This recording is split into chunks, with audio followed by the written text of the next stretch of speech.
Good morning, all student. Today I will start Hindi to English. Hindi to English क्या होता है? मैं Devendra Kumar, assistant teacher of English at Netaji Subhash Chandra Bose intermediate college. आज मैं आपको बताऊंगा 12th का section B English grammar modal helping verb. तो आज सेक्शन बी की बात करते हैं. सेक्शन बी का मतलब होता है इंग्लिश ग्रामर. कितने नंबर का आता है? ये आता है 50 मार्क का, 50 मार्क्स. और देखिए इसमें क्या क्या आता है. पहला आता है नरेशन,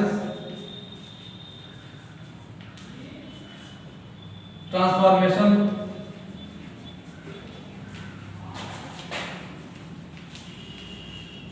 सिंथेसिस,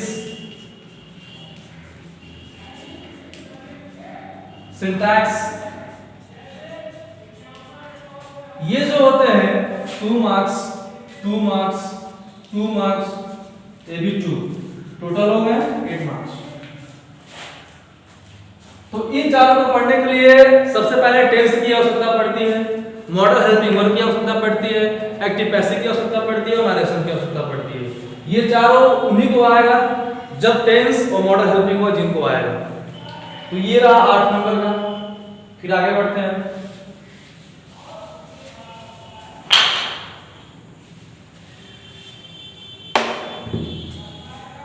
उसके बाद वोकैबुलरी टोटल्स आते हैं 14 मार्क्स का, जिसमें homophones, homophones, antonyms, synonyms etcetera होते हैं, 14 मार्क का होता है. फिर होता है अनसीन पैसेज. अनसीन पैसेज जो होता है वो होता है आपका 6 मार्क का. उसके बाद यस्से ये होता है 12 मार्क. उसके बाद हिंदी टू इंग्लिश ट्रांसलेशन ये होता है बच्चों 10 मार्क्स. तो कुल हो गए यहाँ पे 50. तो ये रहा आपका सेक्शन बी का सिलेबस. और इसमें मैं आज स्टार्ट करूंगा 10 मार्क का हिंदी टू इंग्लिश. कैसे हिंदी को ट्रांसलेट इंग्लिश में किया जाए, 10 नंबर कैसे आसानी से पाया जाए, आज मैं स्टार्ट करूंगा हिंदी टू इंग्लिश. आइए देखते हैं मॉडल हेल्पिंग वर्ब. पहले बच्चों मॉडल हेल्पिंग वर्ब से ही हिंदी टू इंग्लिश ट्रांसलेट करते हैं, क्योंकि टेंस जो होता है वो बेसिक हो जाता है, 6, 7, 8, 9, 10 तक आता है. 12th में जब हम आते हैं तो मॉडल हेल्पिंग वर्ब पढ़ते हैं, जिसमें कैन, कुड, शुड एक्सेट्रा आता है. तो आज हम कैन, कुड के बारे में चर्चा करेंगे, जो एग्जाम में बहुत ज्यादा क्वेश्चन इससे आता है. तो आइए देखते हैं यूज ऑफ कैन.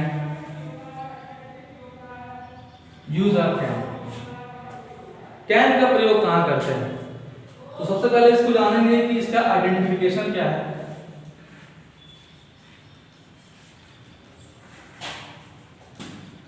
इसका आइडेंटिफिकेशन ये है कि ऐसे हिंदी वाक्यों के अंत में सकता है, सकती है, सकते हैं इत्यादि शब्द आता है, ये इसकी पहचान है. ऐसे हिंदी वाक्यों के अंत में, ऐसे हिंदी वाक्यों के अंत में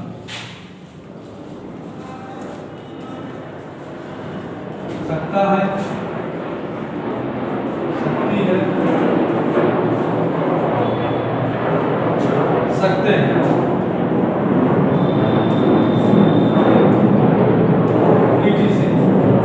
इत्यादि शब्द आते हैं, तो वहां हम कैन का प्रयोग करते हैं. अब देखिए कि कैसे इसका स्ट्रक्चर बनेगा, कहां पे सब्जेक्ट, कहां पे हेल्पिंग वर्ब, कहां पे वर्ब, कहां पे कंप्लीमेंट वर्ब करेगा. तो ये रहा आइडेंटिफिकेशन. वीडियो को पॉज करके स्क्रीनशॉट ले सकते हैं, लिख भी सकते हैं. आगे बढ़ते हैं. कोई देखते हैं स्ट्रक्चर क्या है कैन का. स्ट्रक्चर किसी भी वाक्य को डिजाइन करने के लिए एक सब्जेक्ट की, एक वर्ब की, एक हेल्पिंग वर्ब की और एक ऑब्जेक्ट की आवश्यकता होती है. तो आगे देखते हैं कैन का स्ट्रक्चर क्या है.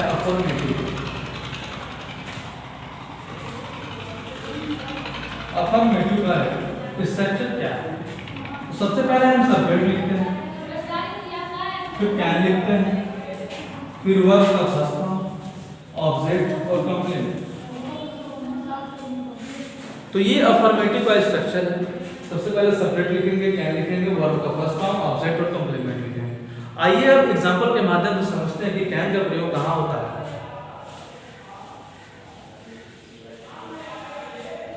तो आइए एग्जांपल पे चलते हैं।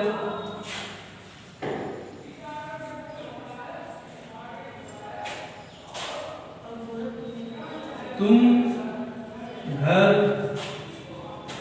जा सकते हो। तुम घर जा सकते हो। वाकई कैन में क्या है बच्चा? सकता है, सकती है, सकते हैं। तो ऑब्वियसली है कैन का प्रयोग कर देंगे। तो यू क्या है? सब्जेक्ट हो गया। यू कैन हो गया modal helping verb. You can go to the house. ये हो गया एग्जाम्पल। अच्छा, सेंटेंस जो होते हैं 5 प्रकार के होते हैं। पहला होता है affirmative, negative, interrogative, WH family, interrogative, negative. तो अब हम नेगेटिव के बारे में चर्चा करेंगे, कैसे नेगेटिव सेंटेंस बनाए, तो उसका स्ट्रक्चर क्या बनेगा। Structure for negative. नेगेटिव में क्या करते हैं? कुछ नहीं करते हैं, बस जहां पे सब्जेक्ट के बाद कैन लिखते हैं, कैन के बाद नॉट लगा देंगे, वर्ब का फर्स्ट फॉर्म, ऑब्जेक्ट और कंप्लीमेंट। ये नेगेटिव हो गया। यहाँ पर जोड़ दीजिए कि तुम घर जा नहीं सकते। तो ऑब्वियसली है कि कैन के बाद क्या लग जाएगा? नॉट लग जाएगा। ये हो गया हमारा बेसिक कॉन्सेप्ट कैन। तो आइए आगे बढ़ते हैं।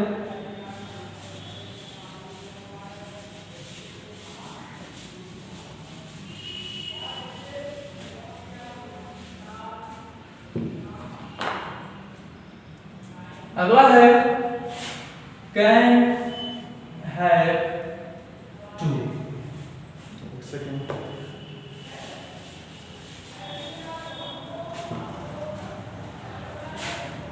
Model helping verb. ठीक क्या है?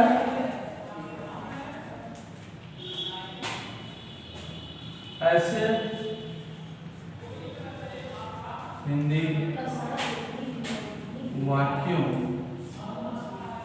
के अंत में, ऐसे हिंदी वाक्यों के अंत में आइए देखते कैसे। कैन का दिया, कैन हैव टू पे आते हैं। कैन हैव टू, पढ़ सकता है,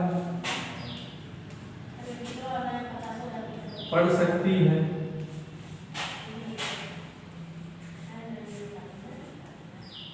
पढ़ सकते हैं,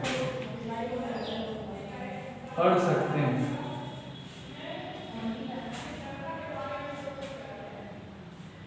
दूसरा है कुड, COULD। कुड का मतलब होता है सका, सकी, सके, पाया,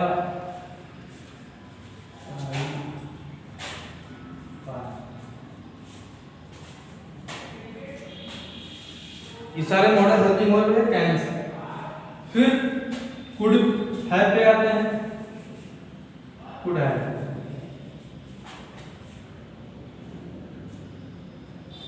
कुड हैव का मतलब होता है सकता था, सकती थी, सकते थे।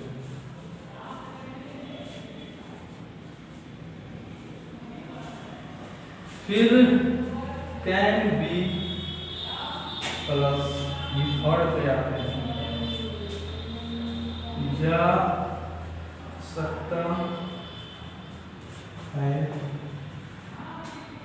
जा सकती, जा सकता है, जा सकती। फिर लास्ट है can be plus name, can be plus name, can be plus name, बन सकता है, बन सकती है,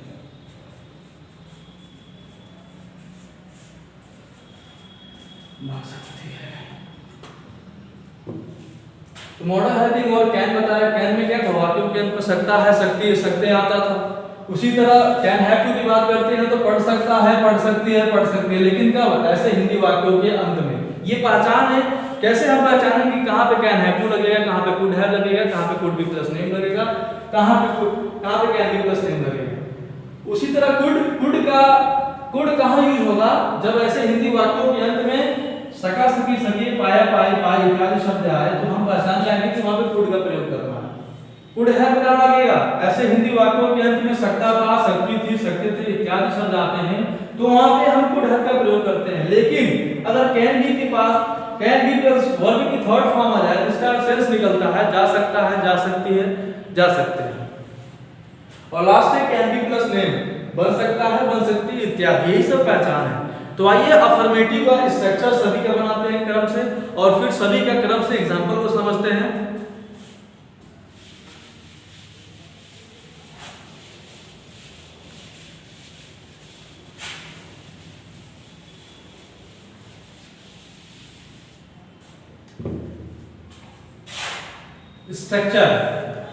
structure for affirmative sentence, affirmative sentence,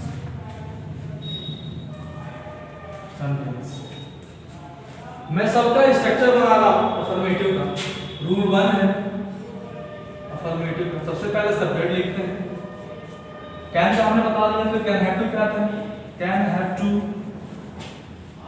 plus verb का पहला form object plus complement, structure 1 है कैन हैव टू का। रूल 2 पे आते हैं, सब्जेक्ट कुड पे आते हैं, प्लस कुड वर्ब का पहला form object plus complement. Rule 3 पे आते हैं, rule 3 subject plus could have plus verb का थर्ड फॉर्म ऑब्जेक्ट कंप्लीमेंट। ये अफर्मेटिव का स्ट्रक्चर है बच्चों। आगे बढ़ते हैं rule 4 subject plus can be plus verb का third form object plus complement. और last rule 5 subject plus can be plus name plus complement etcetera. तो ये अफर्मेटिव का स्ट्रक्चर है। वीडियो को पॉज करके स्क्रीनशॉट भी ले सकते हैं, लिख भी सकते हैं।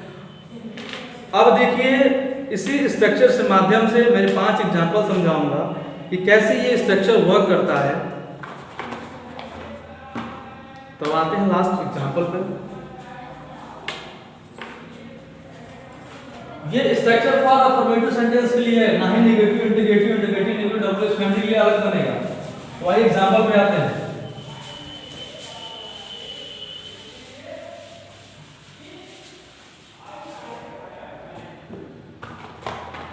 एग्जांपल पे आते हैं। एग्जांपल पहला है, तुम्हें यह कार्य करना पड़ सकता है। तो ऐसे हिंदी वाक्यों के अंत में सकता, सकती, सकते आए तो कैन, लेकिन जब पढ़ सकता, पढ़ सकती है तो कैन हैव टू लगा देते हैं। तो you can have to do मतलब करना, दिस वर्क का मतलब यह, you can have to do this work. तो ये रूल 1 का हो गया। एग्जाम्पल 2 तुम्हें एग्जाम्पल 2 पे आते हैं। मैं यह कार्य नहीं कर सका, मैं यह कार्य नहीं कर सका। वाक्य के अंत में क्या है, सका, ऑब्वियसली कुड लग जाएगा, और कुड के साथ वर्ब का पहला फॉर्म, लेकिन नहीं है, नॉट का लगेंगे। आई कुड नॉट डू, यह क्या था, दिस। तो आगे बढ़ते हैं एग्जाम्पल की तरफ।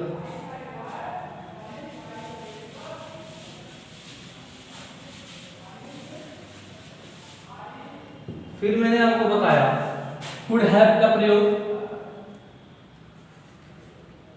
उसे वह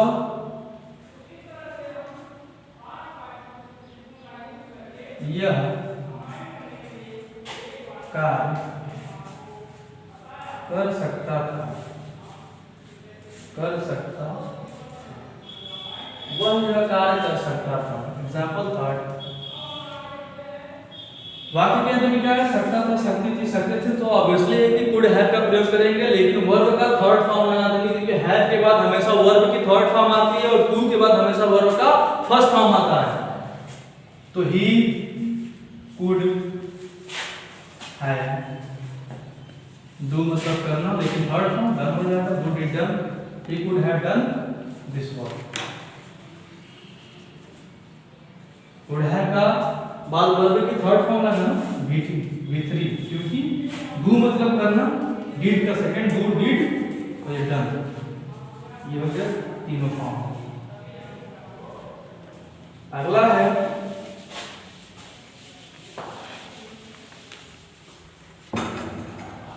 अगला हमारा है एग्जाम्पल 4, तुम्हें बुलाया जा सकता है, तुम्हें बुलाया जा सकता है। तो दोस्तों ऐसे हिंदी वाक्यों के अंत में जा सकता, अगर जा सकती आए तो वहां पे could, can be plus V3 का प्रयोग करते हैं। तो क्या है, you can be called, verb का थर्ड फॉर्म, बुलाना। और आज का लास्ट एग्जांपल 5, तुम डॉक्टर बन सकते हो, तुम डॉक्टर बन सकते हो। दोस्तों लास्ट में क्या है, बन सकता, बन सकती ना, can be plus name, you can be, और डॉक्टर क्या होगा, नेम होगा। तो ये रहा अफर्मेटिव का स्ट्रक्चर और एग्जाम्पल। तो होमवर्क क्या है आप लोगों का, जिस तरह हमने अफर्मेटिव का स्ट्रक्चर बनाया, एग्जाम्पल बनाया, आप लोग नेगेटिव बनाइएगा, इंटरोगेटिव बनाइएगा, इंटरोगेटिव नेगेटिव बनाइएगा, WH फैमिली